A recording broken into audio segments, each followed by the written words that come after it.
Hi, and welcome to Veritas's monthly wrap-up webinar, where we look at the month's topic that we've been discussing. This month, December 2020, we have been looking at Radical Open Mindedness. My name's Oliver Brecht, I'm Managing Director and it's here at Veritas, and it's my pleasure to again be presenting this monthly wrap-up webinar and discussing with you the topic that we've been looking at. As I mentioned before, this month has been about radical open-mindedness. Radical open-mindedness is probably a little bit of an unknown topic compared to the other ones that we've been discussing over the months, but it's certainly one that I, in particular, have been looking at in a lot of depth throughout 2020. Radical open-mindedness is really a performance-based mindset around how do I ensure that the way I am digesting, looking at, and gathering information is truly expanding my perception of the topics that I'm engaged with, of the things and the decisions that I'm making, in order to make them the best quality ones I can. How do I forego ego? How can I reject bias? And how can I reject our inherent laziness in order to make sure that the decisions I am making, the perceptions and opinions that I'm formulating day on day, are ones which are accurate and effective. So radical open-mindedness, you could say it's a relatively new concept, but it comes from that understanding that the way we engage in conversation, the way we engage in media, the way we look at information is generally controlled by our ego and our biases. We look to confirm what we already believe because it's easier to do that and because it helps buoy our self-esteem. What this can mean, though, however, is when we get into discussions, when we look to make decisions, we put more emphasis on the information which supports our opinion, as opposed to learning from different opinions, learning from different perspectives, and having meaningful conversation and debate with those that differ from us. We look to refute others' opinions straight away, as opposed to learn from it. And really, the way that this enhances our performance, enhances our decision making, is whenever we are confronted with opposing ideas, with opposing opinions, we've got to remember that at maximum, one of those opinions is right and the other one is wrong. And no one in the history of humanity has been right 100% of the time. And what we need to be doing is be willing to take in this information to question ourselves and support ourselves in that manner, as opposed to putting walls up and rejecting everything which is different to the way that we originally saw the world, in the way that we originally perceived ideas, or the one that is self-serving fundamentally, either through making it easier for us energy-wise, emotionally, or in helping us to be seen and feel as the most important or smartest person in the room. So we started the month by discussing what is radical open-mindedness and how we can onboard some radical open-minded strategies. Some of these strategies that I discussed in that blog was really around how you can take the time to understand not just someone else's opinion, but how they arrived to that opinion. How does this information justify that opposing opinion, and have I weighted enough emphasis on the parts that they've picked up, or I just simply dismissed them because they opposed what I originally thought? Some other ways of onboarding radical open-mindedness is really about taking the time to understand how I've come to this conclusion as well. Have I been fed only the certain perspective of information through my engagement with social media, through my engagement and conversation with only people that have shared similar experiences, similar educations to myself? Or have I really sought out opposing opinion, opposing justifications of different things as well? The more information we can bring in, if you're willing to be uncomfortable and accept the fact that we could be wrong, the more ability you're giving yourself to make sound decisions, but also you need to understand that this can be a timely process, but you're better off taking the time to be right than naively going down the track of justifying your own opinion, arguing with someone for the sake of arguing without properly considering the situation and having to backtrack. Secondly, we looked at how to learn from different perspectives. So when we enter debates in particular and at work, what we commonly do is when we get into a debate or an argument, we simply start arguing each other's final point of view rather than looking at what we can learn from those different perspectives, which is really important. Because as I mentioned before, whenever we get into an argument or a disagreement or we're discussing things, at maximum, one person is right, and that's not always going to be you. There is a really good opportunity from whenever we're discussing something with someone that shares a different opinion to us or has come to a different conclusion, there's a great opportunity to learn from that as well. If we frame debate and discussion in that manner, through what am I learning, not just what am I arguing. So making sure that we're taking the time to listen constructively to other opinions rather than just preparing our response. Make sure you're asking questions of the person about how they arrived at that decision, at that opinion or that perspective, not just arguing why that perspective is wrong.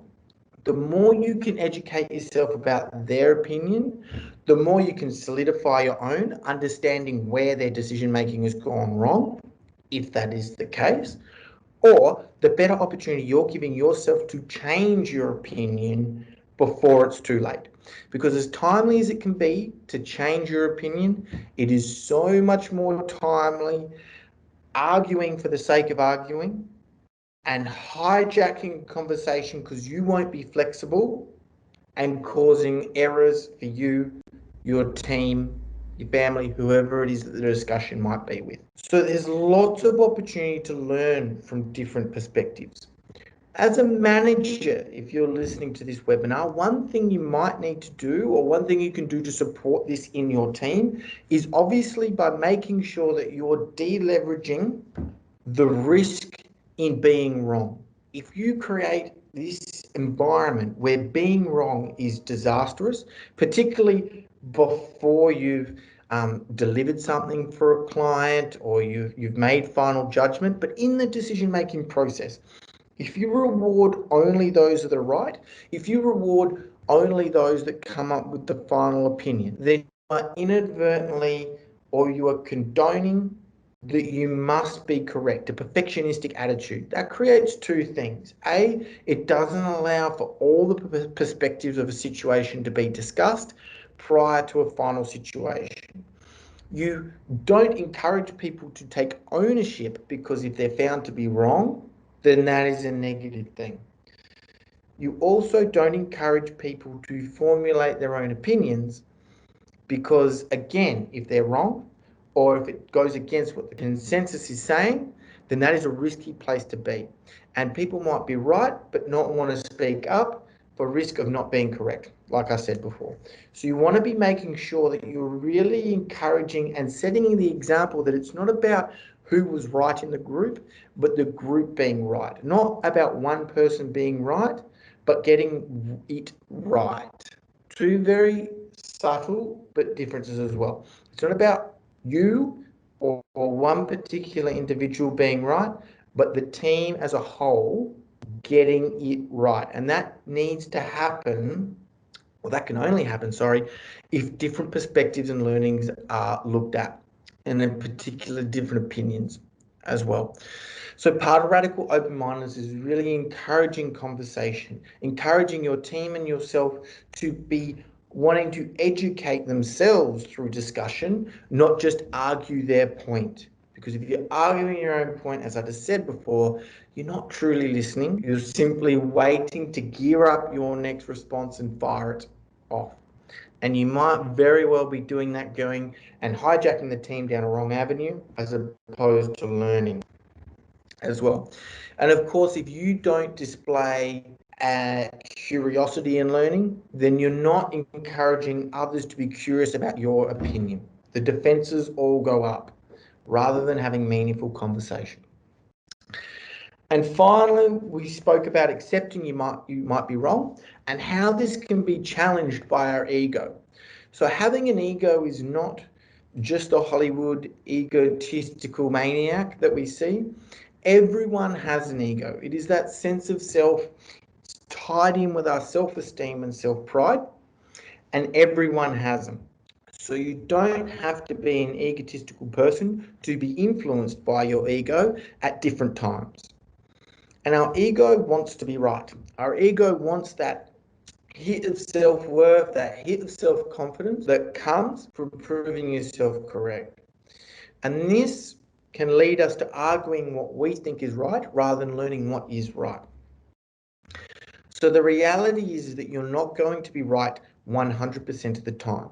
So how can you be sure that the perspective and opinion you've got is actually correct if you're only using the information you personally have found to derive that opinion and perspective? Being wrong is not a bad thing. And our society in general awards or rewards a perfectionistic mindset, a perfectionistic attitude. I've got to be right all the time. But really, it is the most self-limiting attitude and perspective that you can have. Not only is it simply impossible, but secondly, if you don't admit you're right, if you're not open to admitting you're right, then you're not allowing yourself to learn. And potential errors become these huge things for yourself because they are signs of inadequacy rather than the learning process taking place. Admitting that you have a fault is not succumbing to a fault. Admitting you made an error is not succumbing to an error.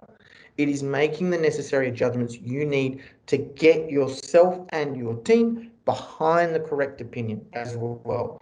Rewarding and encouraging a perfectionistic attitude is not effective, and it also is not real. It's not a reality. We are all going to make mistakes from time. Use it and make sure you are framing whenever you make a mistake or potentially making a mistake as not a lose out situation for yourself. It is a learning opportunity. And a learning opportunity is a motivator. You are going to be better having learnt that you've got something wrong and how to improve it than denying the fact you've ever got something wrong or denying that your opinion is incorrect. And how many times have we all argued a point beyond the realm of thinking we're right to now I'm just trying to save face? And we can make ourselves look more ridiculous and waste more people's time by doing that. If you can reframe what being wrong means for you, you can allow yourself to be wrong and to learn from those wrongs, and which can help you improve. So make sure you're keeping your ego in check when you're going into the boardroom, when you're going into the team setting and wanting to review feedback, give feedback, discuss an opinion, make a decision. Make sure your ego is not running it, but your radical open-mindedness is. Understanding the information that you have gathered, the opinion that you've built, has been, as neutral as you might try to be, has been influenced by what you want to be correct. So your ego and your biases. And that if you do not keep those things in check when you're discussing things, you will curtail it to make yourself right, not get to what is right. And that is very limiting to not only your performance, but your team's performance as well. So as a manager, encourage your people to be fallible. And I'm not saying in front of clients, but before, when you're in the team environment, when you're coming up with decisions, make sure you're encouraging fallibility, because fallibility is learning. Fallibility and failing is meaning that people are trying their hardest and people are trying their best. Of course, there's always a balance. There's a difference between making an error on something new or something pushing yourself and through laziness. You obviously don't want to condone laziness. But make sure you're not jumping down people's throat for getting things wrong.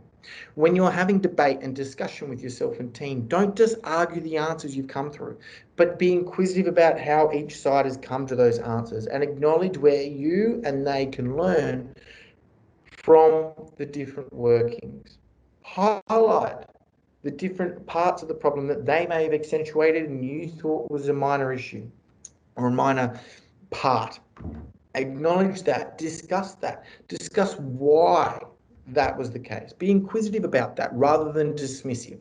Remember that we as a society, we as teams have built this focus on performance in regards to always being right, as opposed to us being right and being willing to learn and succeed at different times. Understanding when we might be the one right, but that's not all the time. And meaningful discussion, radical open-mindedness comes from discovering each other's workings, not just arguing the final points.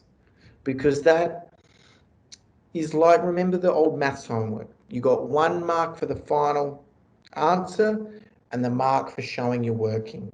Discuss the open working, the workings, not just the final numbers that you came to, because that is going to create such more meaningful debate and discussion around the important matters of the subject. Help you finite and focus what you're talking about, rather than having an ego-based who was right, who was wrong discussion based on the last two answers.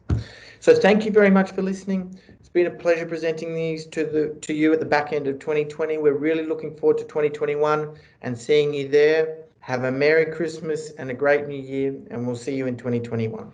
Thank you.